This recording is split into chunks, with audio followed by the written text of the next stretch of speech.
So I posted this video on TikTok. People tell me, I've been persisting, and nothing is happening. Nothing has changed. It's been 3 days. And the majority of the comments were, but I've been persisting for 2 years. I've been persisting for 4 years. I've been persisting for 6 months. I've been persisting for 8 months. I've been persisting for 5 years. And now what? Here's the thing. I've had one-on-ones with people who tell me I've been manifesting for 3 years. I've been manifesting for 2 years and stuff like that. And I'm going to tell you what I tell them. There's a difference between manifesting, persisting, and wanting something for that many years. Now, that's not taking away from you saying, I've been manifesting it. I know you've been manifesting it. They're just like I have been manifesting something for over a year now. Have I been pristinely, unwaveringly persistent in it? No. If I had been, I would have probably already gotten it. Not that, I ever talk about time or there's a deadline or whatever it is, but knowing myself and knowing, the principles of reality and how everything works, yeah, I would have probably already gotten it. But I wavered a lot, I complained a lot, and did all the things that I know shouldn't have done. But anyway, again, there's a big difference. There's a huge difference between manifesting, persisting in something for 6 years and wanting something for 6 years. Because can you honestly tell me that you have been pristinely, actively, and consciously deciding to lock in and persist in the reality of having your desire for 6 years? For 6 years. Persisting doesn't mean thinking about your desire every now and then, having moments of hopes and, those smiles and stuff like that. And then the other parts of your day, you're just, checking where it's at, questioning everything. If this is working, why isn't it working? How long is it taking? Is anything happening? Nothing is moving. If there's no movement, that is not persisting. That is literally textbook definition of wavering. You're persisting, you're affirming, then you're going back to the old story. You're persisting and affirming the new story, then you're going back to the old story. Affirming the new story, persisting in the old story. Persisting in the new story, dwelling in the old story. That is wavering. You're going back and forth. I was going back and forth. That is not persisting. Persisting means to stick to something, to commit to an action, to an opinion, in spite of difficulty and opposition. So that's why I always say you have to persist no matter what. If your reality hasn't shifted yet, it's not because it's not working. It's because you haven't shifted from the old story yet. But that's good news. That is good news because that means that it's in nobody else's control but yours. Nobody can take it away from you and nothing can take it away from you. Circumstances may seem very much against you. Reality, life, people, everything may seem against you and you having your desire. But that doesn't mean that any of that is going to stop you from having your desire. No power, no force, nothing on this earth can stop it from happening. If you lock in, if you commit, if you actually persist, nothing can stop it from happening. So the question is not, why isn't anything happening? Is this working? Is it not working? The question is, what am I persisting in that's keeping me where I am right now? That's keeping me stuck, so to speak. What am I persisting in? What patterns am I continuing? What patterns am I not breaking that are keeping me where I am? Because one thing, you cannot, and you probably will not, be in your new reality with old patterns because you will not be the same version who you were in your new reality. You will be the new version of you with new patterns. Old patterns, old habits do not open new doors. And even if you went through a new door with old patterns, more than likely you will go back to the place that you were. And then we start the cycle all over again. Then we have to manifest it all over again because we return to old patterns. So you don't persist, just until you get tired or until you no longer feel motivated or until you feel triggered. You persist and push through the tiredness, through the triggers. You persist because of them. You don't stop because of them. You persist and push more because of them.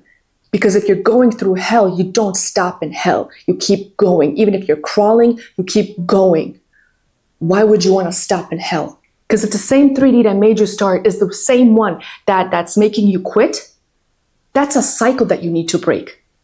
That is a cycle. You're going in circles. Why not just keep persisting and push through all that instead of starting over for the 26th time? Try actually persisting. That's where the breakthroughs happen. When the going gets tough, the tough get going. You persist, you push through it. I even still get those comments, what do you know? You manifested your SP in a week. What do you know about the struggles? You don't know the struggles. You don't know how it is. So just because that one manifestation that you know of took me a week, that disregards everything that I went through during that time. That disregards every other struggle I had in my life or have in my life. That disregards any other joy that I have or had in my life because of one manifestation that you know of. Not that I even need to justify myself, but I went through hell during that time. I persisted because I didn't want to be in that hell anymore. So I had a lot of struggle. I had a lot of setbacks, and I learned my lessons. I took accountability for everything that I, did wrong or didn't do as I should have. I took accountability, just like I am taking accountability now for the things that I'm manifesting. And you know what? Actually, let's flip it. Let's say it took me 2 years to manifest my SP. What then? Then it would be, oh, but it took you 2 years. What do you know? Why should I listen to you? It took you 2 years. What timeline is acceptable for you? Because it seems like no matter how much time it takes me or anybody else, it is never the right amount of time. How about stop comparing yourself to other people? How about you just focus on you? How about you stop looking for reasons why somebody else's experience isn't valid just because it doesn't fit the idea of how you think it should happen or when it should happen? You don't know other people's lives. You don't know my life, nor do you need to. You only need to focus on you and your journey, your path, your experience, your story, and your goal. If your 3D still hasn't shifted from where you are to where you want to be, it's not because the law is not working for you. It's not because the law is making you the exception or your desire. It's because somewhere inside of you, you are contradicting your desired reality, your goal. Now it's time for you to do some reverse engineering and to find out what and where you need to restructure patterns, unblock some behavioral patterns, even restructure thinking patterns, behavioral patterns. Just do some reverse engineering. Take accountability for yourself and for your life. Yes, it is very, very easy to just say, oh, it's not working. Because then we don't have to do anything. It's not working, right?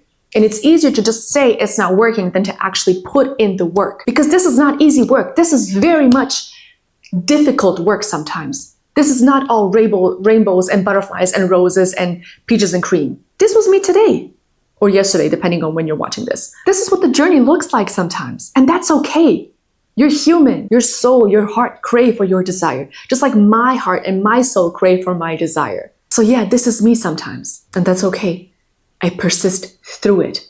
I persist because of it. I don't stop because of it. I sometimes go days without even thinking about my desire, without affirming for my desire, because it's like, it's become a part of me and I accepted it as inevitable, right?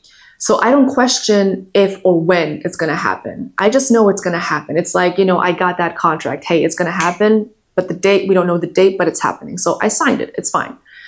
But I still have moments where I miss my family. I miss my home country. I miss my pets. I miss my friends. I miss the environment, the people that I used to be around, So I have my moments and that's fine. It's not going to ruin anything. Allow yourself to be human. It's going to help you tremendously. This is your life, your reality, your rules, and the 3D is not the authority. It's you.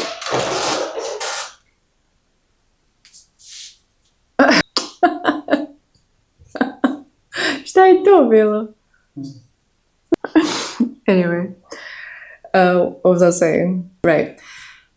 This is your life, your reality, your rules. And the 3D is not the authority.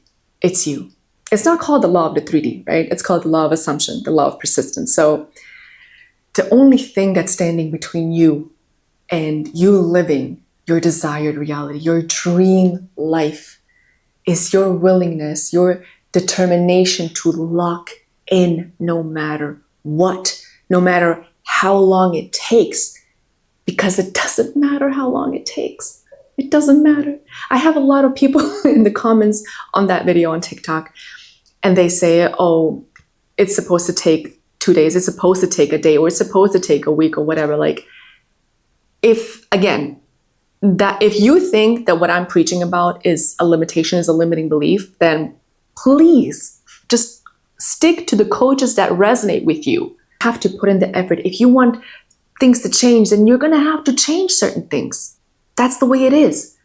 And it's just a matter of time until everything that has been unfolding behind the scenes appears right in front of you. Now go regulate your nervous system and lock in on your new truth, okay? You got this.